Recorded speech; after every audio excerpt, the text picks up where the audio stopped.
খাবার পরিবেশন করার জন্য চামচ দিয়ে খাবার ডালে। বাদশা সুলাইমান ডাক দিয়া কয়, এই চামচ দিয়া হবে না, মাছ যেইভাবে হা করছে পাতিল থেকে সরাসরি তোমরা খাবার ডালতে শুরু করিয়া দাও। জিন্নাতেরা আবার পাতিল থেকে খাবার পরিবেশন করতেছে।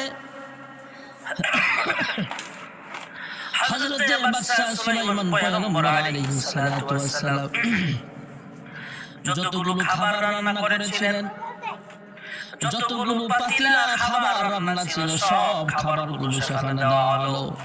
সব খাবার মুখে ঢালার পর সেই মাছটা দুইটা ঠোঁট একসাথে এখনো করছে না, এখনো খাবার খাওয়া তার শেষ হচ্ছে না।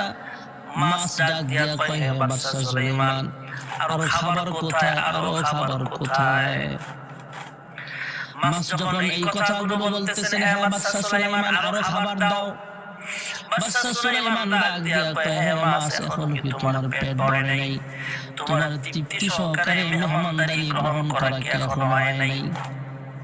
মাছ ডাক দিয়া কয়, হে বাদশা সুলাইমান, আমাকে মহান আল্লাহ রাব্বুল আলামিন তুমি যে খাবার দিয়েছ এটা এক লুকমা খাবার, এমন 3 লুকমা খাবার আমাকে আল্লাহ প্রতিদিন খাওয়ায়। সুবহানাল্লাহ।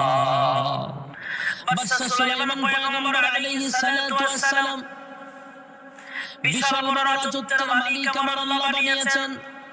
বাদশা সুলাইমান আলাইহিস সালাতু ওয়াস সালাম গোটা পৃথিবীর বাদশা আছেন, আল্লাহ বানিয়েছেন। বাদশা সুলাইমান পয়গম্বরকে আল্লাহ সংসদ ভবন দিয়েছেন, যে সংসদ ভবনটা বিমানের মতো উড়ে উড়ে চলতে পারে, তবে কোন এয়ারপোর্টের কোনো জরুরত হয় না, প্রয়োজন হয় না। এই বিমান পরিচালনা করার জন্য কোনো পাইলটের প্রয়োজন হয় না, চালকের প্রয়োজন